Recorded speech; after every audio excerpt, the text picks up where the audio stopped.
నమస్కారం. ప్రభుత్వ రంగంలో ఒక మంచి, సెక్యూర్డ్ ఉద్యోగం సంపాదించాలని కలలు కంటున్నారా?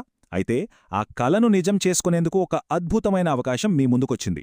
ఇండియాలోనే అతిపెద్ద బొగ్గు ఉత్పత్తి సంస్థల్లో ఒకటైన south eastern coal fields limited అంటే SECL ఏకంగా 1000కి పైగా ఉద్యోగాల భర్తీకి ఒక భారీ నోటిఫికేషన్ విడుదల చేసింది. ఈరోజు ఈ SECL రిక్రూట్మెంట్ 2026కి సంబంధించిన ప్రతి ఒక్క విషయాన్ని పూసగుచ్చినట్టు వివరంగా తెలుసుకుందాం. మీ అప్లికేషన్ ప్రాసెస్ విజయవంతం అవ్వడానికి కావలసిన పూర్తి సమాచారం ఇక్కడ మీకు దొరుకుతుంది. అవునండి, మీరు స్క్రీన్ మీద చూస్తున్న నంబర్ అక్షరాలా నిజం. 1 కాదు, 100 కాదు, ఏకంగా 1055 పర్మనెంట్ ఉద్యోగాలను భర్తీ చేయడానికి SEL ఈ రిక్రూట్మెంట్ డ్రైవ్ని చేపట్టింది. ఇలాంటి అవకాశాలు చాలా అరుదుగా వస్తాయి. మరి ఇంత పెద్ద సంఖ్యలో ఉన్న ఈ ఖాళీలు ఏ పోస్టులకున్నాయో ఇప్పుడు వివరంగా చూద్దాం. సరే, ముందుగా ఈ నోటిఫికేషన్ ఇచ్చిన సంస్థ గురించి క్లుప్తంగా తెలుసుకుందాం. సౌత్ ఈస్టర్న్ కోల్ఫీల్డ్స్ లిమిటెడ్ అంటే SECL. ఇది ఏదో ఒక మామూలు ప్రభుత్వ కంపెనీ కాదు. భారత ప్రభుత్వంచే మినీ రత్న హోదా పొందిన ఒక ప్రతిష్టాత్మక సంస్థ. ఈ హోదా ఉంది అంటే కంపెనీకి ఆర్థికంగా, నిర్వహణాపరంగా మంచి స్వేచ్ఛ ఉంటుందన్నమాట. అంతేకాదు, ఇది మహారత్న కంపెనీ అయిన కోల్ ఇండియా లిమిటెడ్ కింద పనిచేసే ఒక కీలకమైన అనుబంధ సంస్థ. అంటే సింపుల్గా చెప్పాలంటే ఇక్కడ ఉద్యోగం వస్తే జాబ్ సెక్యూరిటీ, మంచి జీతం, కెరీర్ గ్రోత్ అన్నీ అద్భుతంగా ఉంటాయి. నోటిఫికేషన్లో ఈ వాక్యాన్ని కాస్త జాగ్రత్తగా గమనించండి. ఇక్కడ రెగ్యులర్ డిప్లాయ్మెంట్ అని చాలా స్పష్టంగా చెప్పారు. దాని అర్థమేంటంటే ఇవి కాంట్రాక్ట్ ఉద్యోగాలు కాదు, తాత్కాలికమైనవి అంతకన్నా కాదు. ఇవి పూర్తిస్థాయి పర్మనెంట్ ప్రభుత్వ ఉద్యోగాలు. భారతదేశంలో ఏ రాష్ట్రానికి చెందినవారైనా సరే అర్హత ఉంటే చాలు ఈ పోస్టులకు అప్లై చేసుకోవచ్చు. ఇది నిజంగా ఒక నేషనల్ లెవెల్ ఆపర్చునిటీ. ఇక మనం అసలు విషయానికి వద్దాం. ఈ రిక్రూట్మెంట్ డ్రైవ్లో ఏ పోస్టులున్నాయి, వాటికి ఎన్ని ఖాళీలు కేటాయించారో ఆ వివరాలు ఇప్పుడు చూసేద్దాం. ఈ రిక్రూట్మెంట్లో ప్రధానంగా 3 రకాల పోస్టులు ఉన్నాయి. ఇందులో మైనింగ్ సిర్దార్ పోస్టులకు అత్యధికంగా 577 ఖాళీలు ఉన్నాయి. ఆ తర్వాత అసిస్టెంట్ ఫోర్మెన్ ఎలక్ట్రికల్ పోస్టుకు 435, ఇంకా డిప్యూటీ సర్వేయర్ పోస్టుకు 43 ఖాళీలు కేటాయించారు. ఇక్కడ మనం గమనించాల్సిన ముఖ్యమైన విషయమేంటంటే ఈ 3 పోస్టులకు ప్రారంభ మూల వేతనం అంటే బేసిక్ పే నెలకు 47,330.25గా ఉంది. గుర్తుంచుకోండి, ఇది కేవలం బేసిక్ పే మాత్రమే. దీనికింకా బోలెడన్ని అలవెన్సులు కలుస్తాయి. ఈ మొత్తం 1555 పోస్టులను ప్రభుత్వ రిజర్వేషన్ రూల్స్ ప్రకారం అంటే general, SC, ST, OBC, EWS కేటగిరీలకు విభజించారు. మీ కేటగిరీలో ఎన్ని పోస్టులు ఉన్నాయో ఖచ్చితంగా తెలుసుకోవాలంటే అప్లై చేసే ముందు అధికారిక నోటిఫికేషన్లో ఇచ్చిన టేబుల్ను ఒకసారి పూర్తిగా చెక్ చేయడం చాలా ముఖ్యం. ఇప్పుడు మనం చాలా కీలకమైన విభాగానికి వచ్చేశాం. ఈ ఉద్యోగాలకు అప్లై చేయాలంటే ఉండాల్సిన అర్హతలేంటి? ఈ వివరాలు ఇప్పుడు క్లియర్గా చూద్దాం. మీ అర్హతలు సరిపోతున్నాయో లేదో చెక్ చేసుకోవడానికి ఈ సెక్షన్ చాలా ఇంపార్టెంట్. మరి ఈ ప్రతిష్టాత్మకమైన ఉద్యోగాలకు కావాల్సిన అర్హతలు మీ దగ్గర ఉన్నాయా? ఒక్కో పోస్టుకు అవసరమైన చదువు, టెక్నికల్ క్వాలిఫికేషన్స్ ఏంటో ఇప్పుడు విడివిడిగా స్పష్టంగా చూద్దాం. మైనింగ్ సిర్దార్ పోస్టుకి అప్లై చేయాలంటే ముందుగా 10వ తరగతి పాసై ఉండాలి, లేదా మైనింగ్ ఇంజనీరింగ్లో డిప్లొమా చేసి ఉండాలి. కానీ అంతకన్నా ముఖ్యంగా 3 కీలకమైన సర్టిఫికెట్లు తప్పనిసరి. 1 DGMS అంటే directorate general of mine safety వాళ్ళు జారీ చేసిన మైనింగ్ సిర్దార్షిప్ certificate, 2 gas testing certificate, 3 first aid certificate. ఈ 3 సర్టిఫికెట్లు ఖచ్చితంగా ఉండాలి. అవి కూడా అప్లై చేసే తేదీ నాటికి వ్యాలిడిటీలో ఉండటం చాలా అవసరం.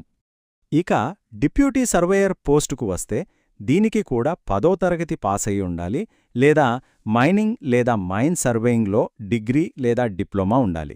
దీనితో పాటు మైనింగ్ చట్టాల ప్రకారం ఇచ్చే సర్వేయర్స్ సర్టిఫికెట్ ఆఫ్ కాంపిటెన్సీ అంటే SCC తప్పనిసరిగా ఉండాలి. అది కూడా వ్యాలిడిటీలో ఉండాలి. 3ది అసిస్టెంట్ ఫోర్మ్యాన్ ఎలక్ట్రికల్ పోస్ట్. దీనికి 10వ తరగతి పాసవ్వడంతో పాటు ఎలక్ట్రికల్ ఇంజనీరింగ్లో కనీసం 3 సంవత్సరాల డ్యూరేషన్ ఉన్న డిప్లొమా గాని లేదా అంతకంటే ఎక్కువ క్వాలిఫికేషన్ అంటే డిగ్రీ లాంటిది గాని ఉండాలి. క్వాలిఫికేషన్స్ తర్వాత ముఖ్యమైనది వయస్సు. అప్లై చేసే అభ్యర్థుల వయస్సు ఏప్రిల్ 8, 2026 నాటికి కనీసం 18 ఏళ్లు నిండి ఉండాలి. అలానే గరిష్టంగా 30 ఏళ్లు మించకూడదు. అయితే ప్రభుత్వ నిబంధనల ప్రకారం కొన్ని కేటగిరీల వారికి వయస్సులో సడలింపు ఉంటుంది. అవేంటో ఇప్పుడు చూద్దాం. ఏజ్ రిలాక్సేషన్ వివరాలు ఈ టేబుల్లో చాలా క్లియర్గా ఉన్నాయి చూడండి. ఎస్సీ ఎస్టీ అభ్యర్థులకు అదనంగా 5 సంవత్సరాలు, ఓబీసీ నాన్ క్రీమీ లేయర్ అభ్యర్థులకు 3 సంవత్సరాల సడలింపు లభిస్తోంది. అంటే ఎస్సీ ఎస్టీ వారు 35 ఏళ్ల వరకు, ఓబీసీ వారు 33 ఏళ్ల వరకు అప్లై చేసుకోవచ్చనమాట. ఇక దివ్యాంగులకు వాళ్ల కేటగిరీని బట్టి 10, 13 లేదా 15 సంవత్సరాల వరకు ఏజ్ రిలాక్సేషన్ ఉంటుంది. మాజీ సైనికులకు గవర్నమెంట్ రూల్స్ ప్రకారం సడలింపు వర్తిస్తుంది. ఓకే, అర్హతలు కూడా సరిపోయాయి అనుకుందాం. ఇప్పుడు అందరూ చాలా ఆసక్తిగా ఎదురుచూసే విషయం జీతం ఎంతొస్తుంది, ఇంకా ఏమేం బెనిఫిట్స్ ఉంటాయి, ఈ ఉద్యోగాల్లో చేరడం వల్ల వచ్చే ఆర్థిక ప్రయోజనాలేంటో ఇప్పుడు వివరంగా చూద్దాం. స్క్రీన్ మీద కనిపిస్తున్న ఈ నంబర్ అంటే 47,330 రూపాయలు .25. ఇది కేవలం మీ స్టార్టింగ్ బేసిక్ పే మాత్రమే. ఇది చూడ్డానికి చాలా మంచి ఫిగరే, కానీ అసలు టేక్ హోమ్ శాలరీ దీనికంటే చాలా ఎక్కువగా ఉంటుంది. అదేలాగో ఇప్పుడు చూద్దాం. ఈ బేసిక్ పేకి అదనంగా చాలా అలవెన్స్లు యాడ్ అవుతాయి. ఉదాహరణకి డేర్నెస్ అలవెన్స్ అంటే DA, special allowance attendance bonus, మీరు పనిచేసే సిటీని బట్టి హౌస్ రెంట్ అలవెన్స్ అంటే హెచ్ఆర్ఏ, ఇంకా ట్రాన్స్పోర్ట్ సబ్సిడీ వంటివన్నీ కలుస్తాయి. ఇవి మాత్రమే కాదు, నేషనల్ కోల్ వేజ్ అగ్రిమెంట్ ప్రకారం medical benefits, gratuity, provident fund లాంటి లాంగ్ టర్మ్ బెనిఫిట్స్ కూడా ఉంటాయి. సో ఇవన్నీ కలుపుకుంటే నెల జీతం చాలా హ్యాండ్సమ్గా ఉంటుంది. సరే, అప్లై చేసిన తర్వాత సెలక్షన్ ప్రాసెస్ ఎలా ఉంటుందో తెలుసుకోవటం కూడా చాలా ముఖ్యం కదా. ఎస్సీఈఎల్ ఈ పోస్టుల కోసం చాలా సింపుల్, స్ట్రెయిట్ ఫార్వర్డ్ 2 దశల ఎంపిక ప్రక్రియను ఫాలో అవుతోంది. సెలక్షన్ ప్రాసెస్ చాలా సింపుల్గా 2 స్టేజుల్లో ఉంటుంది. మొదటిది, అలాగే అత్యంత కీలకమైనది కంప్యూటర్ బేస్డ్ టెస్ట్ అంటే సిబిటి. ఈ పరీక్షలో మీరు తెచ్చుకున్న మార్కుల ఆధారంగా మిమ్మల్ని షార్ట్లిస్ట్ చేస్తారు. అలా షార్ట్లిస్ట్ అయిన వారిని 2వ దశకు పిలుస్తారు. ఈ 2వ దశలో మీ ఒరిజినల్ సర్టిఫికెట్స్ అంటే మీ ఎడ్యుకేషన్, కేటగిరీ, టెక్నికల్ సర్టిఫికెట్స్ అన్నింటినీ వెరిఫై చేస్తారు. ఆ తర్వాత మెడికల్ ఎగ్జామినేషన్ ఉంటుంది. ఈ 2 విజయవంతంగా పూర్తి చేసుకుంటే జాబ్ మీ చేతిలో ఉన్నట్టే. ఇప్పుడు ఎగ్జామ్ ప్యాటర్న్ ఎలా ఉంటుందో వివరంగా చూద్దాం. ఈ కంప్యూటర్ బేస్డ్ టెస్ట్లో మొత్తం 100 మల్టిపుల్ చాయిస్ ప్రశ్నలుంటాయి. ఇందులో 2 సెక్షన్లుంటాయి. సెక్షన్ ఏ అనేది మీ కోర్ సబ్జెక్ట్కి సంబంధించింది. మీరు ఏ పోస్ట్కి అప్లై చేశారో ఆ టెక్నికల్ సబ్జెక్ట్ నుండే 80 ప్రశ్నలొస్తాయి.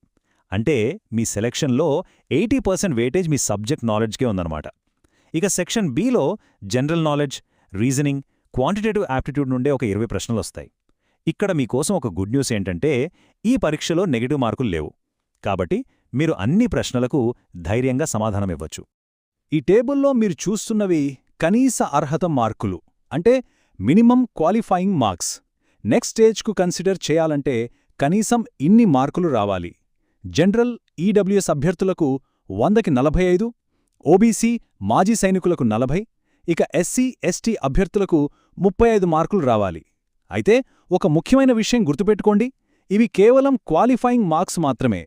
ఫైనల్ సెలక్షన్ అనేది పోస్టుల సంఖ్య, పరీక్ష రాసిన వారి సంఖ్య, పేపర్ కష్టంగా ఉందా, సులువుగా ఉందా అనే దాన్ని బట్టి నిర్ణయించే మెరిట్ కటాఫ్పై ఆధారపడి ఉంటుంది.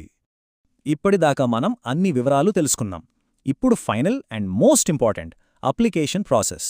ఫీజు వివరాలు, ముఖ్యమైన తేదీలు తెలుసుకుని అస్సలు ఆలస్యం చేయకుండా అప్లై చేయడం చాలా ముఖ్యం.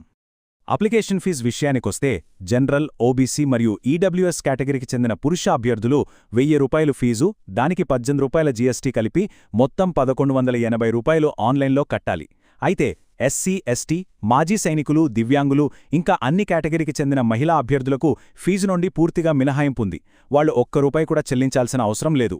ఈ ముఖ్యమైన తేదీలను మీ క్యాలెండర్లో వెంటనే మార్క్ చేసుకోండి. ఆన్లైన్ అప్లికేషన్లు ఏప్రిల్ 15, 2026 ఉదయం 10 గంటలకు మొదలవుతాయి. అప్లై చేయడానికి మీకు సరిగ్గా నెల రోజుల సమయం ఉంటుంది. చివరి తేదీ మే 14, 2026 రాత్రి 11:59 వరకు. నా సలహా ఏంటంటే చివరి రోజుల్లో వెబ్సైట్ మీద లోడ్ ఎక్కువై టెక్నికల్ ప్రాబ్లమ్స్ రావచ్చు. కాబట్టి లాస్ట్ మినిట్ వరకు ఆగకుండా వీలైనంత తొందరగా అప్లికేషన్ పూర్తి చేసేయండి. సో ఈ నోటిఫికేషన్లో చెప్పిన అర్హతలు మీకు ఉన్నట్లయితే ఈ గోల్డెన్ ఆపర్చునిటీని అస్సలు మిస్ చేసుకోవద్దు. వెంటనే అప్లై చేయండి. గుర్తుంచుకోండి, అప్లై చేయడానికి ఎస్సీఎల్ అధికారిక వెబ్సైట్ అయిన scl-cil.in ను మాత్రమే వాడండి. అప్లై చేసే ముందు నోటిఫికేషన్ను ఇంకొకసారి పూర్తిగా చదివి మీ ఫోటో, సంతకం, కావాల్సిన సర్టిఫికెట్లన్నింటినీ స్కాన్ చేసి రెడీగా పెట్టుకోండి. మీ ఉజ్వల భవిష్యత్తుకు ఇదొక గొప్ప ముందడుగు కావాలని మనస్ఫూర్తిగా కోరుకుంటూ ఆల్ ది వెరీ బెస్ట్.